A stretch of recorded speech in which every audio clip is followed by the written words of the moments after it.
नमस्ते बच्चों, क्या हाल चाल है, कैसे आप सब लोग। बच्चा आज हम करने वाले हैं केमिस्ट्री चैप्टर 2 क्लास 11th के इम्पोर्टेंट फॉर्मूलाज। तो अब बेसिकली यहाँ पे जो मैं आपको फॉर्मूला समझाती जाऊँगी उसका क्या इम्पैक्ट रहेगा, कैसे उनमें क्वेश्चंस आएंगे वो बताती जाऊँगी, प्लस जो थियोरेटिकली भी जो इंपॉर्टेंट चीज़ें होंगी मैं आपको वो ज़रूर बताऊँगी इसके अंदर। तो एक कंप्लीट आप इसको one shot revision with the explanation and the formula आप देख सकते हैं। और मैं दावे के साथ कह सकती हूँ बेटा कि ऐसा वीडियो आपको पूरे यूट्यूब में नहीं मिलेगा। मैं बात करूँ specially for the Gujarat board. ये गुजरात बोर्ड के लिए स्पेसिफिकली स्ट्रक्चर किया गया है ताकि आपका एक पाथ जो है वो रेडी हो जाए। हर जगह पे सीबीएसई का होता है वो उन पाथ के साथ करवाते हैं, बट गुजरात बोर्ड के पाथ को कोई भी फॉलो नहीं करता है। तो ये सिर्फ और सिर्फ गुजरात बोर्ड के बच्चों के लिए है। बच्चा आप सीरियसली वीडियो देखोगे ना पूरा पूरा कंप्लीट एंड तक, यू विल फाइंड कि बड़ा मज़ा आया। और दूसरी बात, बिना सब्सक्राइब किए आप जाओगे नहीं, इतनी मेरी गारंटी है। यहाँ तक कि आपके दोस्तों को भी आप बोलोगे कि सपना की पाठशाला को ज्वाइन कर ले भैया, बहुत ऑथेंटिक मटेरियल मिल रहा है। क्योंकि ये मटेरियल मैंने देखा है कोई प्रोवाइड नहीं कर रहा है। तो मैं आपका और ज़्यादा टाइम नहीं वेस्ट कर रही हूँ, शुरू कर रहे हैं हम लोग और देखते जा रहे हैं कि क्या क्या कॉन्सेप्ट है और क्या क्या फॉर्मूलाज है। बिकॉज फॉर्मूलाज लर्न होंगी, समझ में आएंगी, लर्न होगी तो हम उसको अप्लाई कैसे करना है वो भी सीखेंगे। तो चलो बच्चा शुरू करते हैं आज का लेक्चर। आइए बच्चों, फर्स्ट देख लेते हैं हम लोग। First is the energy of photon. अब फोटोन आपको पता है ना कि जब कोई भी रेडिएशन आती है तो वो स्मॉल पैकेजेस में आती है, ठीक है। तो नॉर्मली अपन देख लेते थे रेडिएशंस यूँ आती हैं, ओके। कोई बोल रहा था स्ट्रेट लाइन में आती है, कोई बोल रहा था वेविक नेचर होता है, फिर पता चला कि वेविक नेचर नहीं होता है, वो स्मॉल बंडल्स के फॉर्म में आती है, ठीक है। ये अपना थ्योरी। तो कितनी एनर्जी किसमें कितनी होगी वो निकालने के लिए क्या फॉर्मूला है हमारे पास, क्योंकि आपसे पूछा जाता है कि एनर्जी ऑफ फोटोन निकालो या एनर्जी को भी वेवलेंथ दी जाएगी उसकी एनर्जी निकालो। तो उसके लिए 3 फॉर्मूला हमारे पास रहते हैं। अब जो हमें दिया जाएगा क्वेश्चन में उस हिसाब से अपन फॉर्मूला ऑप्ट करेंगे। जैसे फर्स्ट फॉर्मूला है E is equals to H into nu, okay. Nu मतलब कि फ्रीक्वेंसी, ओके। और H is a Planck's constant. तो अगर हमें फ्रीक्वेंसी दी जाती है, आपको कहा जाता है कि find the energy of the wavelength of the wave having 10 hertz frequency, ठीक है। तो आपको यहाँ पे वो लगा देना है, H की वैल्यू फिक्स होती है 6.626 इंटू 10⁻34 जूल इंटू सेकंड। तो ये आपका हो जाएगा।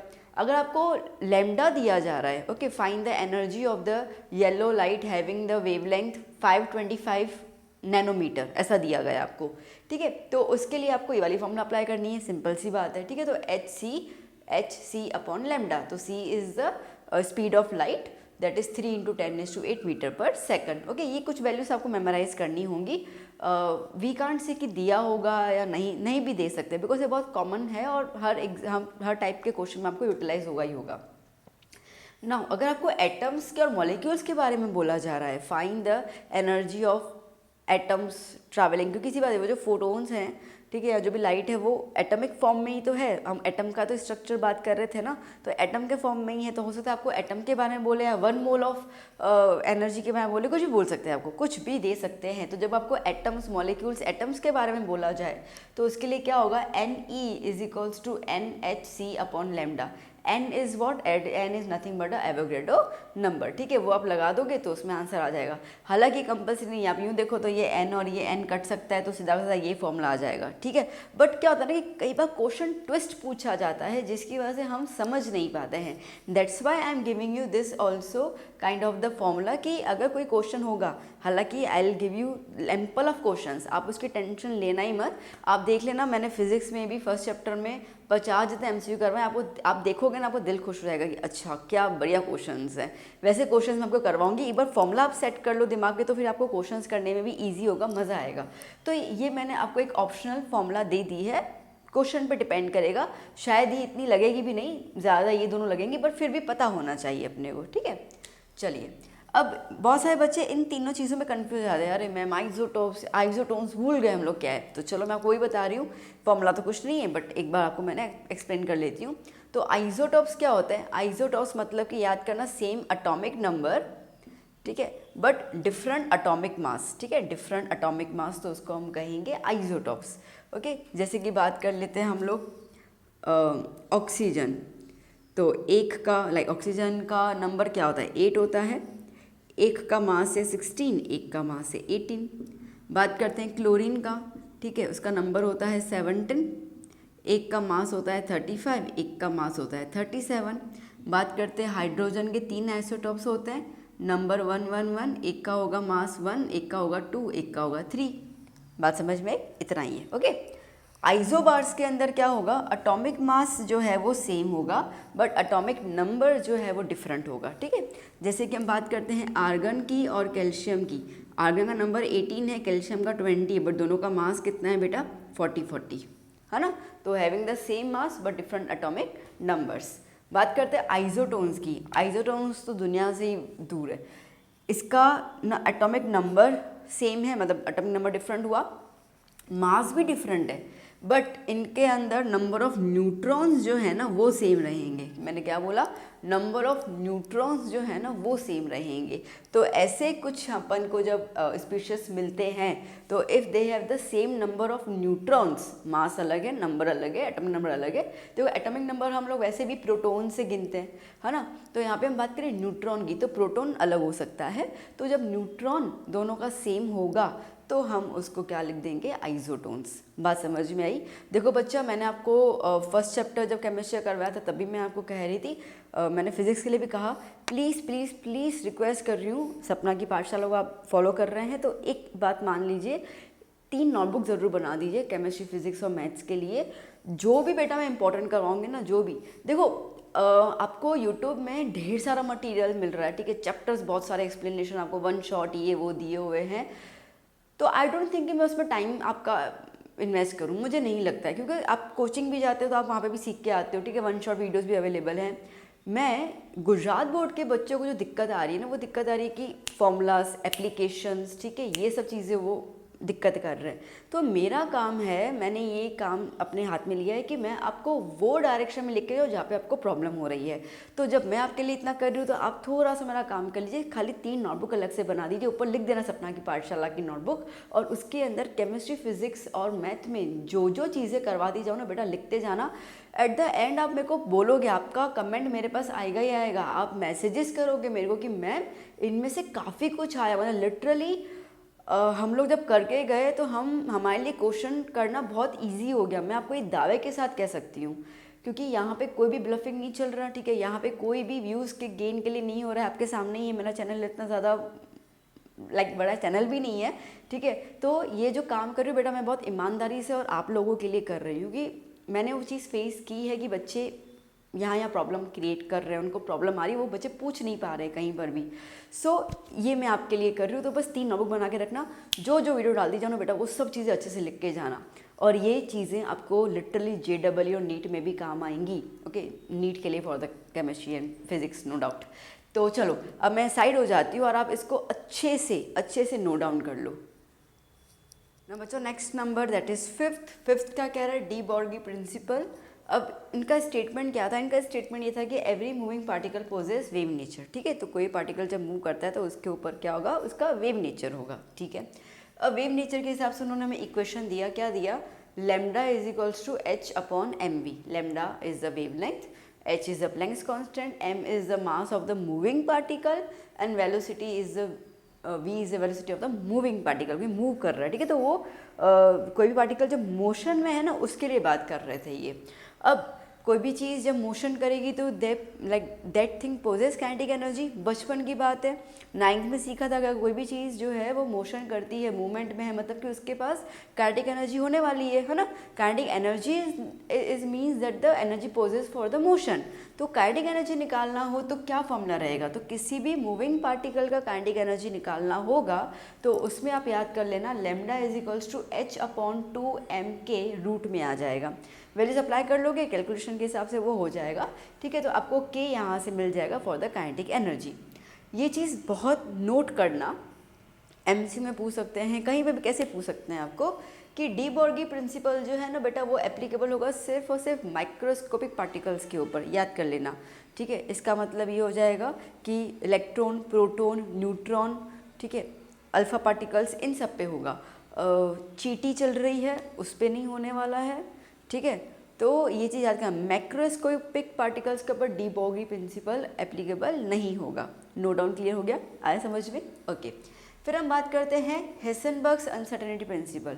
अब हेसेनबर्ग जी ने क्या कहा था, इन्होंने ये कहा था कि कोई भी ऑब्जेक्ट अगर मोशन में है, तो कोई भी ऑब्जेक्ट मोशन में है तो या तो तुम उसका वेलोसिटी पता कर सकते हो, अगर वेलोसिटी पता कर ली तो तुम उसका पोजीशन पता नहीं कर पाओगे। क्यों? क्योंकि अगर आप ये, मैं इसको हटा दूँ, अगर आप इसको वेलोसिटी देख रहे हो तो आप पोजीशन नहीं बता पाओगे, और अगर आप पोजीशन बोल रहे हो कि मैम पोजीशन यहाँ पर है तब तक आगे चला गया, ठीक है, तो वेलोसिटी पता नहीं कर पाओगे। तो दोनों चीज़ें, पोजीशन और वेलोसिटी दोनों इकट्ठे हम लोग किसी भी मूविंग पार्टिकल का नहीं बता सकते हैं, ये बताया था हम लोगों को हेज़नबर्ग जी ने। Okay, so the position and the momentum of a moving particle can not be measured simultaneously and precisely. Accurate तो बिल्कुल ही पॉसिबल नहीं है। ओके, मैं आपको ये स्टेटमेंट क्यों बता रही हूँ कि हम लोग गुजरात बोर्ड में है और हमारा जब स्कूल लेवल का एग्जाम आएगा तो आपसे कहा जाता है स्टेट द हेज़नबर्ग्स प्रिंसिपल, तो ये वाला स्टेटमेंट लिख के आना है, ठीक है। State the de Broglie's principle, de Broglie principle, तो आपको लिख के आना है। तो इसके लिए मैं आपको साथ साथ में वो चीज़ करवाती जा रही हूँ। वेल, तो उस हिसाब से उन्होंने हमें एक फॉर्मूला दिया है, एक मैथमेटिकल फॉर्म दिया। I can't say formula, because formula वो चीज़ होती है जो सब पे एप्लीकेबल होती है, ठीक है। It's a equation.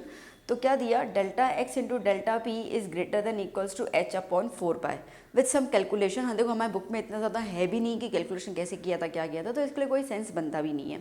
तो हमें सिर्फ इसी का यूज़ करना है। तो डेल्टा एक्स क्या है, uncertainty in the position. Position में अनसर्टेनिटी है ही नहीं ना, ठीक है। ये यहाँ से यहाँ जा रहा है, ठीक है, ये यहाँ से यहाँ जा रहा है, तो हर बार इसका पोजीशन चेंज हो रहा है ना, ठीक है। तो पोजीशन का है ही नहीं, तो इट्स अनसर्टेनिटी, सर्टन पोजीशन तो है ही नहीं। तो डेल्टा एक्स को हम कहेंगे अनसर्टेनिटी इन द पोजीशन, और डेल्टा पी को हम कहेंगे uncertainty in the momentum. Okay, ये वैल्यू को जब आप प्रोडक्ट करते हो तो इसकी वैल्यू इक्वल आएगी या ग्रेटर देन आएगी एच अपॉन 4 पाई। ना H you know it's a Planck constant, ठीक है। 4 वी नो, पाई की वैल्यू पता है, तो ऑलमोस्ट ये कांस्टेंट वैल्यू है देखा जाए तो ये कांस्टेंट वैल्यू जो भी होगा या तो उसके इक्वल होगी या तो उससे ज़्यादा होगी, उससे कम नहीं होगी। ये उनके कैलकुलेशंस के आधार पे पता चला था। क्लियर, आया समझ में? चलो बच्चों, अब पहले इतना लिख दो, फिर हम चलते हैं आगे और टॉपिक्स को कवर करने के लिए। ना बच्चों, 7th नंबर, 7th में हम लोग देखेंगे बोहर्स प्रिंसिपल। अब आपको पता है कि बोहर जी ने जो भी प्रिंसिपल बताया था वो सिर्फ सिंगल इलेक्ट्रॉन के लिए बताया था। स्पेसिफाई अगर हम करें तो उन्होंने सिर्फ और सिर्फ हाइड्रोजन एटम के लिए बताया था और कुछ बताया नहीं था। हाइड्रोजन एटम, अब या तो फिर वो सारा इलेक्ट्रॉन जिनके पास after the donation of the electron जब वो लूज़ कर लेते हैं फिर खाली एक इलेक्ट्रॉन बचता है उनके पास, ठीक है, उनके सिस्टम के लिए है। तो इसके लिए मैंने बोहर जी का जो भी बोलना था और उस बेसिस पे उन्होंने जो भी हमें फॉर्मूला दिया वो मैंने एक ही लिस्ट में आपको बोहर प्रिंसिपल के अंदर बता रही हूँ। तो क्या है, सबसे पहले बोहर मॉडल्स एटॉमिक रेडियस, ठीक है। तो जब भी हमें रेडियस निकालना है एटॉमिक रेडियस, तो ये हो जाएगा A0। A0 मतलब कि पहला, ठीक है, जैसे ये न्यूक्लियस हुआ और ये बाहर, ठीक है, तो ये पहले का जो रेडियस होगा वो निकालने के लिए, तो इसके लिए फॉर्मूला क्या रहता है बेटा अपना, h अपॉन 4 पाई² me²। ओके, हालांकि देखो h प्लैंक्स कांस्टेंट फिक्स है, 4 कांस्टेंट है, पाई कांस्टेंट है, मास कांस्टेंट रहेगा इलेक्ट्रॉन का चार्ज कांस्टेंट रहेगा। तो इन सबको मिला के हमारे पास कांस्टेंट वैल्यू आ जाती है 5.29 × 10⁻10 सेंटीमीटर या तो 52.9 पिकोमीटर, ठीक है, इतना अपने को मिल जाता है। तो ये चीज़ का ज़रूर ध्यान रखना कि अगर आपको ये वैल्यू कहीं अप्लाई करनी है तो you can directly go for it, ठीक है। मैंने आपको ये दिया है क्योंकि आपकी बुक में लिखा हुआ है, तो ऐसे नहीं आपको लगेगा कि मैम कहाँ से हवा से लेके आ गए। तो मैं आपको फॉर्मूला तो बता रही हूँ, बट ये फॉर्मूला को सॉल्व करने के बाद you are getting the constant value, तो आप इसको देख लेना कि क्या करना है, ठीक है, कैसे आपको सॉल्व करना होगा, वो अपन खैर आगे देख भी लेंगे। अब मैंने आपको ये चीज़ बताई हुई है क्योंकि यूनिट्स का बहुत ज़्यादा इम्पैक्ट होता है इसके अंदर। तो यहाँ पे हम लोग जो प्लैंक्स कांस्टेंट ले रहे हैं यहाँ पे -27 है, मतलब कि अर्ज CGS में लिया गया है, ठीक है, नॉट -34। इसके पहले मैंने -34 लिखा था, तो वो जो था वो जूल सेकंड में था, तो ये चीज़ को प्लीज़ ध्यान दे देना। तो -27 है अर्ज into second, mass of the electron is -28 like gram, okay, and charge of the electron is 4.801 × 10⁻10। Again ये CGS यूनिट में है, ठीक है। वैसे चार्ज ऑफ इलेक्ट्रॉन हमारा होता है -1.6 × 10⁻19 कूलम, वो कूलम में होता है, कूलम इज MKS यूनिट, अपन यहाँ पे CGS यूनिट यूज़ करते हैं इसके लिए, ठीक है। तो ये बहुत छोटी चीज़ें हैं, इसके लिए we are using the CGS unit, तो वो वाली वैल्यू उस हिसाब से है। नाउ बात करते हैं रेडियस। अब आपको ये रेडियस निकालना हो, चलो ये तो एक है, ओके, आगे कुछ और हो, उसका रेडियस निकालना हो, तो रेडियस निकालने के लिए क्या फॉर्मूला रहता है? तो सिंपल रेडियस निकालने का फॉर्मूला होता है A naught into N square upon Z. अब ए नॉट की वैल्यू मैंने आपको यहाँ पे बता दी, पिकोमीटर में लेना होता है अपने को, 99% हम उसमें लेते हैं, तो 52.9 into N square upon Z picometre. ठीक है, पिकोमीटर मैंने कहा ना। अब एन क्या है? N is the principal quantum number या तो फिर ऑर्बिट नंबर। ये लिथियम है तो लिथियम कौन से ऑर्बिट में आता है ना, वो इलेक्ट्रॉन कौन से ऑर्बिट में रहेगा, दूसरे में रहेगा, तीसरे में रहेगा। ठीक है, हीलियम का किस में रहेगा, तो ऑर्बिट नंबर, तो उसको प्रिंसिपल क्वांटम नंबर अपन बोलते हैं, तो आप वो लिखोगे। ठीक है, और z जो है उसका एटॉमिक नंबर हो जाएगा। क्लियर? तो ये आप डिवाइड, ये आप जब अप्लाई कर लोगे तो आप किसी भी एटम का जो है, किसी भी एलिमेंट का जो है वो रेडियस आप निकाल सकते हैं। बट याद कर लेना, मैं आपको दोबारा बता रही हूँ, ये सिर्फ और सिर्फ सिंगल इलेक्ट्रॉन वाले ही हैं। जैसे कि लाइक हीलियम हो गया, लिथियम हो गया। ठीक है, अगर बोरोन और बेरिलियम आ जाता है और वो इलेक्ट्रॉन डोनेट कर लेते, खाली एक इलेक्ट्रॉन बचता है, तो उस हिसाब से वो आएगा। ओके, तो ये फॉर्मूला यहाँ पे z सबका अलग अलग अलग होगा ना, बिकॉज एलिमेंट अलग है, तो इसके लिए फॉर्मूला के हिसाब से रेडियस भी उनका क्या हो जाएगा, अलग हो जाएगा ना। Ratio of radius of two elements, अगर आपको दो एलिमेंट्स दिए गए हैं कंटेनिंग सिंगल इलेक्ट्रॉन, समझो कि हीलियम और लिथियम है, तो उनके रेडियस का रेशियो क्या है वो पता करना हो तो सिंपल सा फॉर्मूला है Rn1 अपॉन Rn2, जो भी आपके पास रहेगा। ठीक है, is equals to n1 square upon n2 square multiply by z2 upon z1। हालांकि आप इसके अंदर, इसमें आपने दोनों के रेडियस निकाल दो, समझो कि मैं हीलियम का रेडियस निकाल दूँ, लिथियम का निकाल दूँ, दोनों को डिवाइड कर दूँ, तो फिर भी मेरा आंसर तो सेम ही आएगा। ठीक है, वो सेम ही आएगा। बट क्या होता है ना, MCQs के अंदर वी नीड लाइक फास्ट। ठीक है, इतना निकालो फिर उसको डिवाइड करो, इट्स टाइम कंज्यूमिंग। तो इसके लिए मैंने आपको बता दिया कि ये वाली फॉर्मूला भी आप यूज़ कर सकते हो, जहाँ पे 5.52.9 तो कट हो जाएगा, उसका कोई सेंस ही नहीं बनता है। ठीक है, तो आप ये वाली फॉर्मूला डायरेक्टली सॉल्व करने के लिए यूटिलाइज कर सकते हो। ओके, फिर बात कर लेते हैं हम लोग, if electron moving in nth orbit of has wavelength lambda. अब एक इलेक्ट्रॉन जो है वो कोई भी एक nth ऑर्बिट, कोई भी ऑर्बिट ना, 4th ऑर्बिट, 5th ऑर्बिट, जो भी ऑर्बिट में घूम रहा है वो, और वो घूम रहा है, उसकी वेवलेंथ जो है वो लैम्डा है, तो हमें उसमें कुछ भी निकालना है। अगर हमें लैम्डा निकालना हो या वो ऑर्बिट कौन सी है वो निकालना हो, तो सिंपल हमारे पास फॉर्मूला क्या है, N lambda is equals to 2 pi R. यहाँ पे आर क्या हो जाएगा, आर उस ऑर्बिट का रेडियस हो जाएगा जो आपको यहाँ से मिलेगा। बात समझ में आई? ठीक है, तो 2 pi R is nothing but the circumference of the orbit. मुझे पता है आपको 2 पाई आर का मतलब पता है मैम, सर्कमफ्रेंस है, बट किसका सर्कमफ्रेंस है, ऑर्बिट का सर्कमफ्रेंस है, जिस ऑर्बिट में वो इलेक्ट्रॉन जो है वो घूम रहा है। बात समझ में आई? ठीक है, तो एन लैम्डा, तो अगर आपको एन निकालना हो तो भी हो जाएगा, अगर आपको लैम्डा निकालना हो तो भी हो जाएगा now, but obviously it depends on the question कि क्वेश्चन हमें किस तरीके से पूछ रहे हैं, उसके हिसाब से हम इसको एप्लीकेबल कर सकते हैं। देखो, अभी तक आप इतने क्वेश्चंस कर चुके होंगे तो मुझे पता है कि आपको इतना आइडिया तो आ ही चुका होगा कि कोई भी क्वेश्चन डायरेक्टली तो होता ही नहीं है ना। कुछ चीज़ें घुमा फिरा के दी जाएंगी, कुछ चीज़ें ऐसी दी जाएंगी जिनका शायद कोई यूज़ भी ना हो, हमें सॉल्यूशन में उसका कोई यूज़ भी ना हो, बट आपको कंफ्यूज करने के लिए दिया जाएगा। इसके लिए मैं आपको हर एक चीज़ डिटेल में बता रही हूँ कि भैया ये चीज़ें क्या है, ये चीज़ें क्या है, सो दैट क्वेश्चन जब आपके सामने आया तो तुम पकड़ लो उसको कि वो क्या बोलना चाह रहा है। तो जो भी चीज़ें अवॉइडेबल है आप उसको नज़रअंदाज करके मेन पॉइंट पे आप फोकस करो। ठीक है, तो यहाँ पे आपको एक्चुअली अर्जुन की आँख की तरह, अर्जुन का कैसा निशान और मछली की आँख, तो आपको वही काम करना है जो आपको रिजल्ट दे, बाकी सारी चीज़ों के बारे में आपको नहीं सोचना है। तो क्वेश्चंस में से बहुत सारी चीज़ें आएंगी।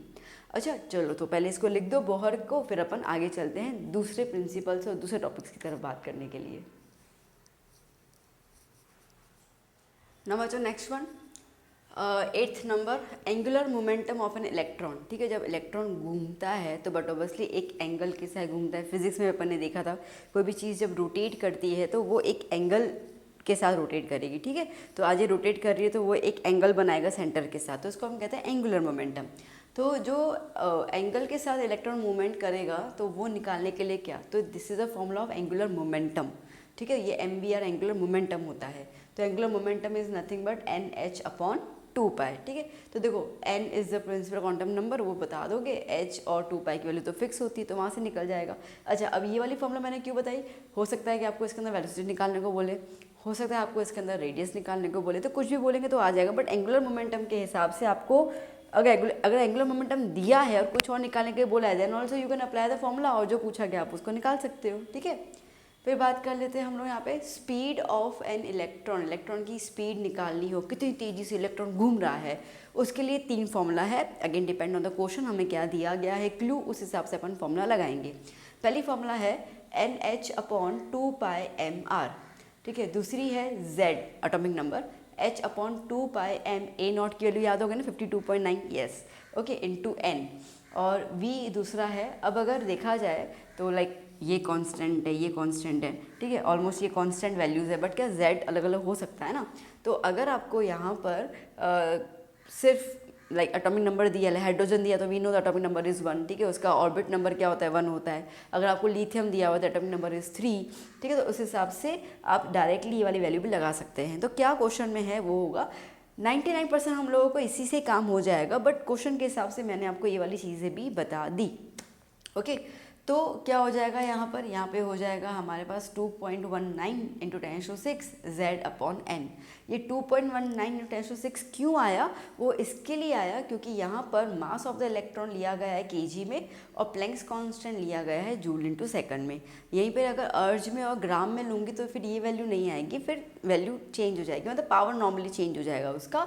तो इसके लिए मैंने आपको ये दोनों भी दिए हुए हैं ना। तो क्वेश्चन पे कैसे आपको CGS यूनिट दिया जा रहा है, MKS यूनिट दिया जा रहा है, वो डिपेंड करेगा। तो इसके लिए आपको मेन जो मेमोरी रखनी है वो ये वाली फॉर्मूला की ज़रूर रखनी है, नो डाउट, ठीक है, और बाकी आप इसको लर्न कर लेंगे, क्वेश्चन पे अब डिपेंड करता है। तो स्पीड ऑफ द इलेक्ट्रॉन कितनी तेज़ी से घूम रहा है, we have the 3 formulas, okay, mainly ये वाली है।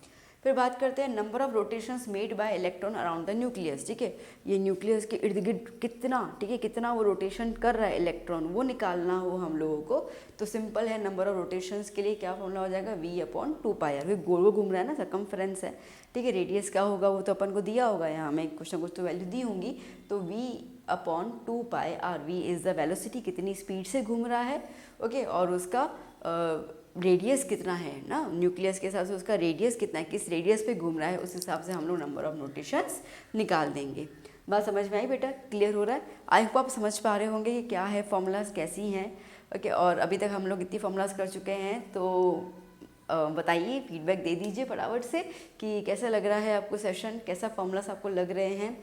एंड लाइक करते जाइए, सब्सक्राइब कर लीजिए अगर आप इस चैनल पे नए हैं तो चलिए मैं इसको रब करती हूँ, लिख दीजिए आप, फिर अपन चलते हैं दूसरे फॉर्मूलाज की तरफ। नाउ बच्चों, next is the photo electric effect.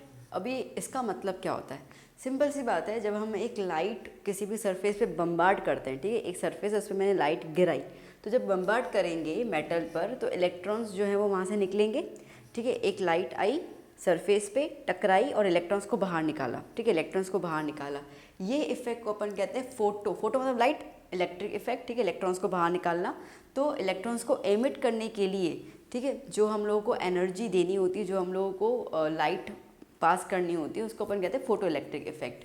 अब इसके लिए सीधी सी बात है, इलेक्ट्रॉन्स को बाहर निकालना मतलब कि इलेक्ट्रॉन्स के अंदर मूवमेंट डालना है, मूवमेंट मतलब मोशन मतलब काइनेटिक एनर्जी, ठीक है। तो काइनेटिक एनर्जी के लिए अपन के पास क्या क्या है, तो सिंपल तरीका है कि अगर जो भी इलेक्ट्रॉन एमिट हो रहा है, बाहर निकल रहा है, उसकी काइनेटिक एनर्जी निकालने का फॉर्मूला क्या है, तो एक तो सिंपल सा फॉर्मूला है 12mv² बचपन वाला, जब मास ऑफ द इलेक्ट्रॉन होगा, कितनी वेलोसिटी से निकल रहा है तो उसे काइनेटिक एनर्जी पता चल जाएगी, क्लियर है, पर ऐसा क्वेश्चन आता नहीं है, ओके। दूसरी बात ये है ΔE माइनस ΔE0। ΔE क्या होता है, ΔE मतलब कि एनर्जी ऑफ फोटोन एमिटेड, जो इलेक्ट्रॉन निकला ना उसकी कितनी एनर्जी थी, ठीक है। और ΔE0 क्या होता है, minimum energy required to emit photon, minimum energy क्या है, ओके। जैसे आप पढ़ाई नहीं कर रहे हो या टीवी देख रहे हो, मोबाइल स्क्रॉल कर रहे हो, तो मम्मी आपको बोलेंगी एक बार बेटा रख दे मोबाइल को, किताब उठा, तुमने बोला हाँ ठीक है, ठीक है। फिर दूसरा बोलेगी बेटा रख दे मोबाइल को, किताब उठा, हाँ ठीक है। तीसरी बार चिल्लाएंगे ना, तुम मोबाइल रख नहीं रहा है, रख मोबाइल और किताब उठा, तो तब हम लोग, तो दैट इज़ द थ्रेशोल्ड, ठीक है, कि वो वाली कम कितनी एनर्जी चाहिए जब हम किताब उठाएंगे, ओके। तो दैट इज़ द थ्रेशोल्ड। तो थ्रेशोल्ड मतलब कि मिनिमम एनर्जी। इसको हम लोग कई बार किताबों में आयोनाइजेशन एनर्जी भी देखते हैं, आयोनाइजेशन, कई बार आयोनाइजेशन एनर्जी भी लिखा जाएगा ना बेटा, तो उसका मतलब भी सेम ही है, थ्रेशोल्ड एनर्जी, ठीक है। मिनिमम एनर्जी कितनी चाहिए होती है, ओके। तो मिनिमम एनर्जी इतनी चाहिए होती है। मैक्सिमम ΔE, तो पापा की खाली आंख दिख जाएगी तो सब कुछ आ जाएगा, तो पापा की एनर्जी मैक्सिमम हो जाती है, ठीक है। तो इन दोनों में कितना डिफरेंस है उसके हिसाब से काइनेटिक एनर्जी डिपेंड करता है। अगर उसके अलावा बात करते हैं, आपको अगर लैम्डा दिया हुआ है कि भाई ये वेवलेंथ की फोटो लाइट है वो अपन बम्बार्ड कर रहे हैं, तो HC 1/λ माइनस 1/λ नॉट, ठीक है। नॉट मतलब समझ जाना थ्रेशोल्ड वेवलेंथ की मिनिमम इतनी तो मिनिमम इतने वेवलेंथ तो चाहिए उस इलेक्ट्रॉन को निकालने के लिए, ओके। दूसरा आ जाता है H C V/V0, V is not nu, ठीक है। इसका मतलब कि फ्रीक्वेंसी, ठीक, कितनी फ्रीक्वेंसी से लाइट जानी चाहिए, तो फ्रीक्वेंसी न्यू और न्यू नॉट इसका मतलब कि थ्रेशोल्ड फ्रीक्वेंसी, ठीक है। मैंने इसके लिए आपको ये सब दे दिया। m is for the mass of the electron and this v is for the velocity of electron. तो प्लीज़ सिम्बॉल्स को थोड़ा सा ध्यान दे देना, ठीक है। सिम्बॉल्स थोड़ा सा ये चेंज कर दूं ऐसे करके, ठीक है, ये और ये कैपिटल नॉर्मल v, तो ये आपके पास रहेगा। तो अब आपके पास क्वेश्चन में क्या क्लू दिया हुआ है उस हिसाब से हम लोग काइनेटिक एनर्जी उस इलेक्ट्रॉन का निकाल पाएंगे, ओके बेटा। चलिए लिखो इसको, फिर आगे चलते हैं नेक्स्ट पॉइंट्स की तरफ। 12th नंबर क्या कह रहा है, energy of an electron in Bohr's model of atom और आयन, ठीक है। तो बोहर्स के मॉडल में जो इलेक्ट्रॉन घूम रहा था सर्कल में, ठीक है, क्योंकि देखो आगे हमने जब थ्योरी देखी है तो उसके अंदर जो इलेक्ट्रॉन है उसके मोशन के बहुत अलग अलग चीज़ें बताई गई हैं बाय डिफरेंट साइंटिस्ट। इसके लिए मैंने यहाँ पे स्पेसिफाई किया है बोहर्स। तो बोहर मॉडल के हिसाब से जो एनर्जी निकालनी है उसके लिए क्या हो जाएगा, En कौन से एटॉमिक और कौन से ऑर्बिट नंबर में है, is equals to -RH into Z²/n², okay. RH is the Rydberg's constant जिसकी वैल्यू है 2.18 × 10⁻18 joule. Z is atomic number and n is a principal quantum number. Next, for the interpretation of hydrogen spectrum, अगर हम hydrogen spectrum के respect में बात करते हैं तो जब एक ऑर्बिट से दूसरे ऑर्बिट की तरफ इलेक्ट्रॉन जब जाएगा, ट्रांजिस्ट होगा, ठीक है। अब N2 से N1 की तरफ आ रहा है, N1 से N2 की तरफ आ रहा है, तो उसके लिए जितनी एनर्जी, ठीक है, चेंज इन एनर्जी की बात करें तो एनर्जी डिफरेंस का फॉर्मूला क्या हो जाएगा, En1 माइनस En2। अब इसके रेस्पेक्ट में पहले ये चीज़ देख लो, अगर N2 ग्रेटर देन N1 है, अगर N2 ग्रेटर देन N1 है तो डेल्टा E की वैल्यू क्या होगी बेटा, लेस देन 0, नेगेटिव। इसका मतलब कि एनर्जी जो है वो ट्रांजिशन के दौरान रिलीज हो रही है। ये छोटी छोटी चीज़ें आपको MCQs में बहुत काम आएंगी, ओके। और अगर N2 greater than N2 less than N1 है, इसका मतलब कि डेल्टा E की वैल्यू क्या हो जाएगी, ग्रेटर देन 0। इसका मतलब कि एनर्जी जो है वो क्या हो रही है, एब्जॉर्ब हो रही है, ओके। क्लियर हुआ ये इतना, ओके। इसको निकालने का ये एक और तरीका है, RH इंटू Z², ये वाला ही है, RH इंटू Z²। यहाँ पे n अकेला है क्योंकि अपन को एनर्जी निकालनी है। अगर चेंज इन एनर्जी निकालनी है तो दोनों ऑर्बिट्स का माइनस हो जाएगा, तो इसके लिए क्या है, 1/n2² minus 1/n1², unit is joule पर इलेक्ट्रॉन, ओके। इतना क्लियर हो गया, डन। चलो इसको लिखो, फिर मैं इसको रब कर दूँ ना बच्चों। Next is Einstein photo electric equation. Einstein photo electric equation में h न्यू मतलब कि h into frequency, okay, Planck's constant into frequency is equals to W plus half mv²। W को अपन क्या बोलेंगे बेटा, work function. Work function is nothing but the threshold. हम लोगों ने देखा था ना इसके पहले वाले में थ्रेशोल्ड, ठीक है। तो W की जगह आप यहाँ पे HV0 भी लिख सकते हो। ये हमारा एक इक्वेशन रहेगा, इसको थोड़ा मैंने और एलोबरेट किया हुआ है।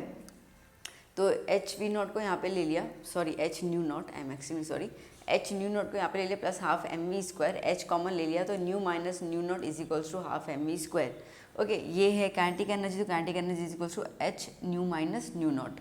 बेसिकली ये सब एक ही में से निकला हुआ है, ठीक है। बट क्या न्यूमेरिकल्स में यहाँ जो हमारे 1 मार्क के क्वेश्चंस होते हैं 50-50 मार्क, हम लोगों को सीधी सी बात है MCQs आते हैं, तो उसमें अगर आप शॉर्ट में आपको पता हो तो डायरेक्टली आप ये लगा सकते हो, ठीक है। तो इसके लिए मैंने आपको ये पूरा का पूरा जनरलाइजेशन दिया हुआ है कि ये फॉर्मूला है, बात सबकी सेम है, ठीक है। But for the quick calculation we can apply any of the equation depend on the clue कि हमें क्या दिया हुआ है।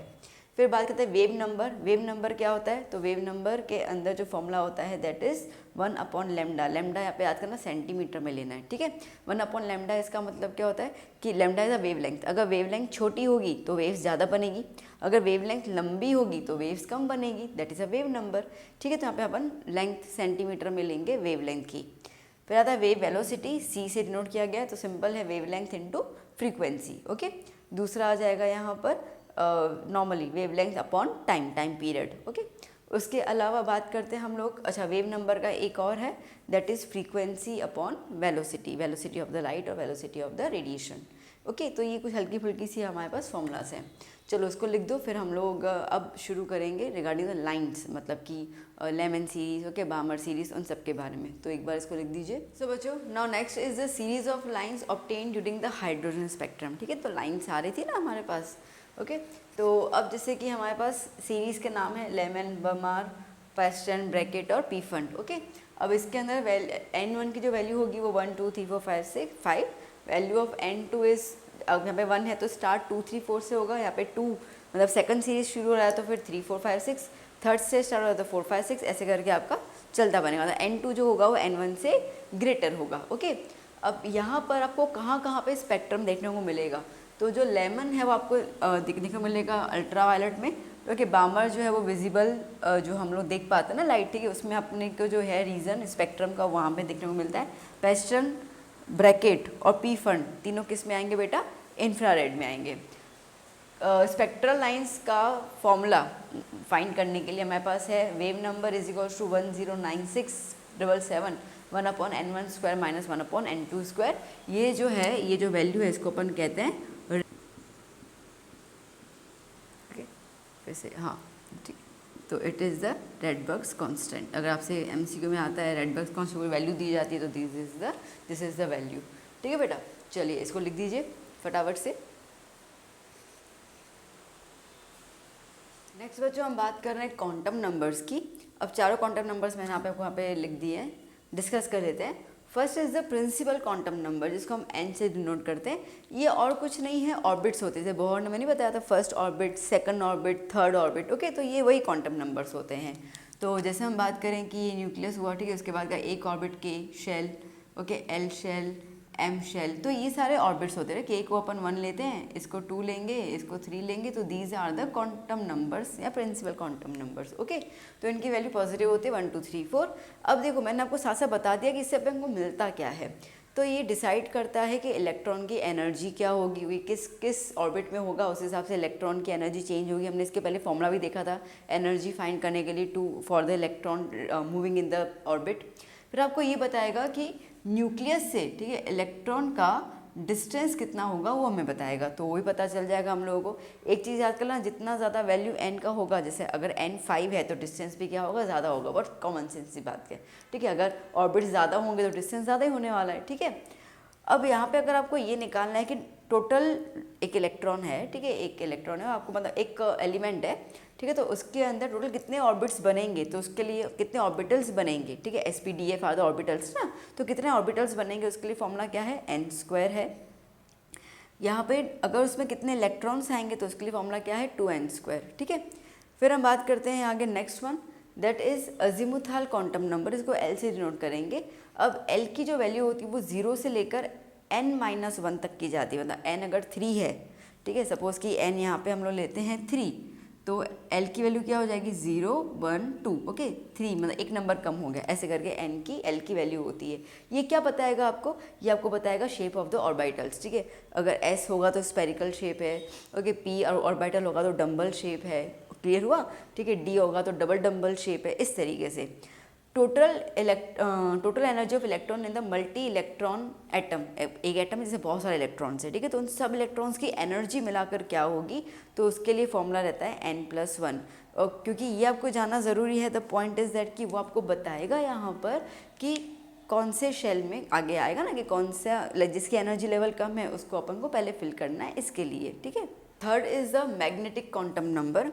अब मैग्नेटिक क्वांटम नंबर बेटा क्या होता है, मैग्नेटिक क्वांटम नंबर आपको डिसाइड करेगा कि इलेक्ट्रॉन्स का ओरिएंटेशन क्या है ना, कैसे प्लेस किए जाएंगे। तो इसके अंदर आपको number of values of m की वैल्यूज जो है वो डिसाइड होगी 2l+1 से, मतलब कितनी वैल्यूज आएंगी, 5 आएंगी, 6 आएंगी, 7 आएंगी, वो अब जो भी वैल्यूज आएंगी वो उसका रेंज क्या होगा, उसका रेंज होगा +l से -l और यहाँ पे इंक्लूडिंग 0, ठीक है। जैसे कि बात करते +3 +2 +1 0 1 2 3 ऐसे करके, ओके, +2 +1 0 -1 -2 ऐसे करके आएगा, और यहाँ पे आपको इलेक्ट्रॉन्स का ओरिएंटेशन आएगा। फिर आता है fourth, that is a spin quantum number.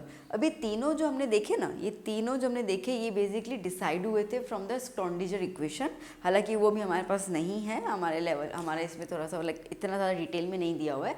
तो स्क्रॉडिंजर इक्वेशन से हम लोगों को ये 3 चीज़ें पता चल गई थी, बट ये नहीं पता चला था, बट ये था कि अब इलेक्ट्रॉन जो हैं, ठीक है, जब देखिए जैसे के में, ठीक है, ये के है, ठीक है, के के अंदर 2 इलेक्ट्रॉन है, तो 2 इलेक्ट्रॉन मूव कैसे करेंगे, तो वो करेंगे ऑपोजिट स्पिन में, ठीक है, एक यूँ जाएगा, ठीक है, एक यूँ जाएगा तो दूसरा यूँ जाएगा, ठीक है, ऑपोजिट स्पिन में। तो इसके लिए spin is the motion of the electron, angular momentum of the electron, तो प्लस हाफ और माइनस हाफ। इसका ये कतई मतलब नहीं है कि प्लस हाफ मतलब कि क्लॉकवाइज डायरेक्शन, माइनस हाफ मतलब कि एंटी क्लॉकवाइज डायरेक्शन, और plus half is anti clockwise and minus half is clockwise ना, सिंपल प्लस और माइनस है, ठीक है, अगर यूँ घूम रहा है, ठीक है, अगर यूँ घूम रहा है तो एंटी क्लॉकवाइज, यूँ घूम रहा है तो क्लॉकवाइज, सिंपल सी बात है, ठीक है, और कुछ नहीं है। तो इन साइंस को लेकर क्लॉकवाइज और एंटी क्लॉकवाइज डिसाइड नहीं होता है।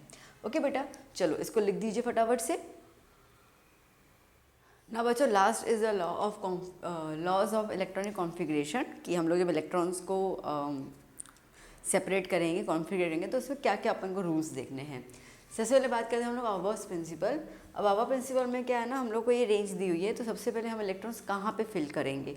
तो जैसे कि इस एरो को ध्यान देना, ठीक है, सबसे पहले क्या आ जाएगा बेटा, ऐसे 1s, ओके, फिर क्या होगा 2s, फिर क्या हो जाएगा 2p 3s, ओके, फिर क्या हो जाएगा यहाँ पे 3p 4s। स्केल से आप करोगे आपको क्लियर आइडिया आ जाएगा, ठीक है, फिर क्या होगा 3d 4p 5s, ऐसे करके, ठीक है, यहाँ पे क्या हो जाएगा 4p 5p 6s, okay, 4f 5d 6p 7s, और ये क्या हो जाएगा 7p। इस तरीके से जो है वो आपका कंप्लीट फॉर्म रहेगा। तो कोई भी आपको कॉन्फ़िगरेशन जब लिखना है, फॉर एग्जांपल कि मैं यहाँ पे लिख देती हूँ सोडियम का कॉन्फ़िगरेशन, इसके पास होते हैं 11 इलेक्ट्रॉन, ओके, तो सबसे पहले मुझे क्या कहाँ लिखना है 1s, फिर क्या लिखना होगा 2s, फिर क्या लिखना होगा, फिर मुझे लिखना होगा यहाँ पर 2p and 3s, 2p 3s, ऐसे करके, क्लियर हुआ, ठीक है। तो अब जैसे S है, तो S में हम लोग मैक्सिमम 2 इलेक्ट्रॉन्स लिख सकते हैं, ओके, P में 6 इलेक्ट्रॉन्स आते हैं, D में 10 इलेक्ट्रॉन्स होते हैं और F में 14 होते हैं। अभी अपने लेवल पे इतना ही है।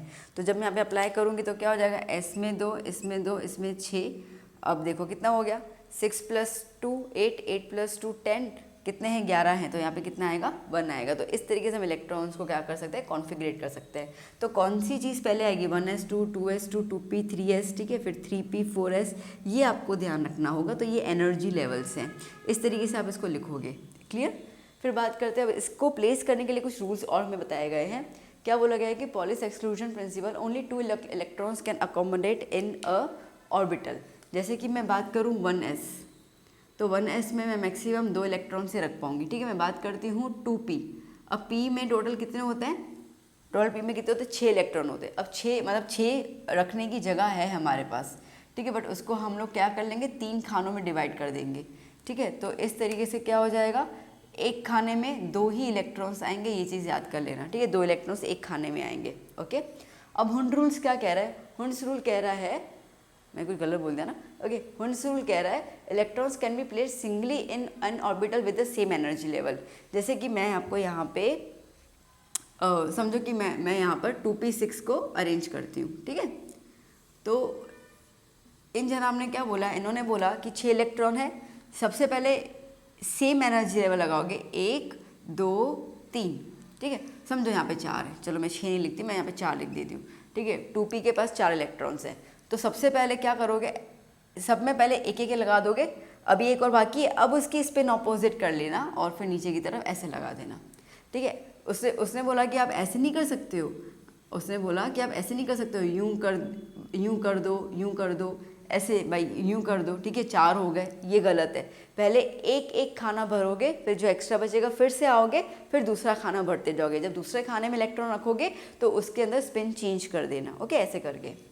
n+1 रूल क्या कहता है, n+l रूल क्या कहता है, lower energy shell should be filled first, ठीक है। सबसे पहले लोअर एनर्जी शेल को अपन को पहले फिल करना है।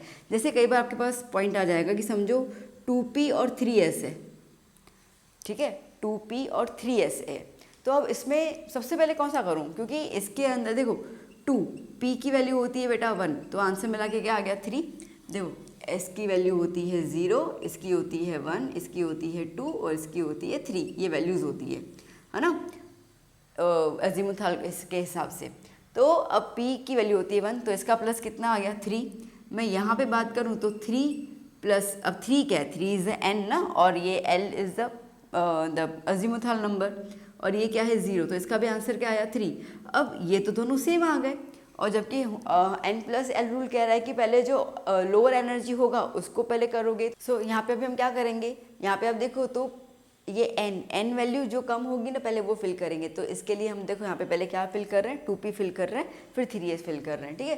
तो energy lower shell should be filled first, okay. If energy level is same then n should be less, मतलब जो कम एन वाला होगा ना उसको पहले कर लोगे, ठीक है। फिर आता है total number of nodes in an orbital. अब नोड क्या होता है, नोड्स जो होते हैं इसका मतलब ये होता है कि वो जगह जहाँ पे इलेक्ट्रॉन मिलने की संभावना ना के बराबर है, ठीक है, उसको हम नोड्स कहते हैं। तो कोई भी एक ऑर्बिटल है उसके अंदर टोटल नोड्स कितने होंगे, तो क्या हो जाएगा n-1 हो जाएगा, क्या हो जाएगा n-1, ठीक है। जैसे कि मैं देखो पी शेप, तो जो डम्बल शेप होता है ऐसे करके होता है ना। अब ये वाला जो पॉइंट है यहाँ पर इलेक्ट्रॉन्स मिलने की संभावना है ही नहीं, ठीक है, यहाँ पे ना के बराबर संभावना है, ओके। तो इसके लिए इसको अपन क्या बोलेंगे, इसको अपन कहेंगे यहाँ पे टोटल नंबर ऑफ नोड्स कितने हैं, तो यहाँ पे तो एक ही है, सीधी सी बात है। Next number of spherical nodules, ठीक है। अब स्पेरिकल जो जैसे हमारे पास एस शेप होता है ना वो स्पेरिकल होता है, ठीक है। तो इसमें कहाँ पे ऐसे संभावना होगी कि इलेक्ट्रॉन नहीं मिलेंगे, तो उसके लिए फॉर्मूला क्या है, n-l-1 total number of angular nodules, ठीक है। एंगुलर नोडल्स जो नोड्स होते हैं उसके लिए कितना है, l है। ये कुछ फॉर्मूला है, चुटकियों में आप लोगों के MCQs कवर हो जाएंगे। तो बेटा यहाँ पे हम लोगों ने फिनिश कर दिया हमारा चैप्टर 2 का कंप्लीट रिवीजन भी बोल दो। अब इसके अंदर फॉर्मूलाज का पूरा हमने लाइक चिट्ठा रख दिया। इसके बाद कोई और एक्स्ट्रा फॉर्मूला नहीं है जिसको आपको ढूंढना पड़ जाए, these are the complete formula. तो इसको अच्छे से लिख दीजिए, लर्न करना शुरू कर लीजिए। इसके बेसिस पे हम लोग सम्स जो है वो बहुत जल्दी से मैं वीडियो लेके आऊँगी जहाँ पे हम इनके बेसिस पे कैलकुलेशंस करेंगे, न्यूमेरिकल सॉल्व करेंगे एंड MCQs वगैरह। तो चलिए इसको लिख दीजिए और अभी मिलेंगे नेक्स्ट लेक्चर में। अपना ध्यान रखिएगा, बाय बाय, टेक केयर।